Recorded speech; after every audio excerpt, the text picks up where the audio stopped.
வாழ்க வையகம், வாழ்க வையகம், வாழ்க வளமுடன். வேதாத்ரி மகரிஷி அவர்களின் நாள் ஒரு நச்சிந்தனை, நாள் பிப்ரவரி 2. தலைப்பு: நமது கடமை. பழக்கத்தின் காரணமாக எத்தனையோ குறைபாடுகள் உள்ளன. அவற்றையெல்லாம் படிப்படியாக போக்கிக் கொள்ளலாம். எந்த சீர்திருத்தமும் இடித்து கூறியோ குற்றம் கூறியோ வர முடியாது. ஆகவே நலம் கூறி நலம் செய்து அதன் மூலமாகத்தான் தீமை ஒழிவதற்கு, வேண்டாமை ஒழிவதற்கு நாம் பார்க்க வேண்டும். நாம் செய்ய வேண்டியதெல்லாம் நல்லதை புகுத்த வேண்டியது என்ற முறையில் ஒவ்வொரு குடும்பத்திலேயும் மனவலையை கற்றுக் கொடுக்க வேண்டும்.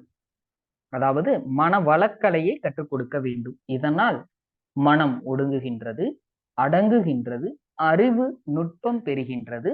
அந்த சிந்திக்கும் ஆற்றல், அறிவு, நுட்பம் இவை கிடைத்துவிட்டால் அவற்றின் கீழே பொக்கிஷம் போல் அனைத்து நலன்களும் கிடைக்கும். எல்லா மனிதர்களுக்கும் தேவையான அத்தனையும் கிட்டும்.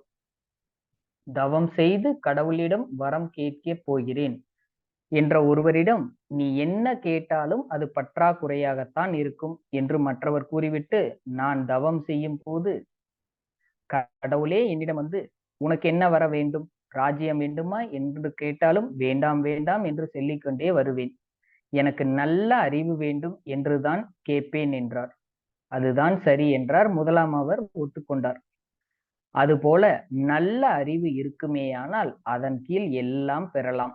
ஆகவே அறிவை மேம்படுத்த வல்ல, அறிவை திடப்படுத்த வல்ல, அறிவை கூர்மைப்படுத்த வல்ல இந்த மனவளக்கலையை பயின்று இதுவரையில் இந்த அறிவை பற்றி அறியாமல், வாழ்வை பற்றி தெரிந்து கொள்ளாமல் செய்த தவறுகளினால் ஏற்பட்ட விளைவுகளை எல்லாம் போக்கிக் கொண்டு மேன்மேலும் அத்தவறுகளை எல்லாம் காத்து சிறப்பாக வாழ வேண்டுமானால் இந்த மனவளக்கலையை ஒவ்வொரு குடும்பத்திலும் ஆணும் பெண்ணும் சமமாக கற்றுக்கொண்டு செயல்பட வேண்டும். அருள் தந்தை. அன்பான சான்றோர் பெருமக்களே, இந்த மனவளக்கலையை பயில அருகில் உள்ள அறிவு திருக்கோயில்கள் மற்றும் தவ மையங்களுக்கு செல்லுங்கள். நீங்களும் உங்கள் அன்பு குடும்பமும் இக்கலையை கற்று அருட்பேராற்றல் கருணையினால் உடல் நலம், நீலாயுள், நிறை செல்வம், உயர்ப்புகள், மெய்ஞானம் ஓங்கி வாழ்க வளமுடன்.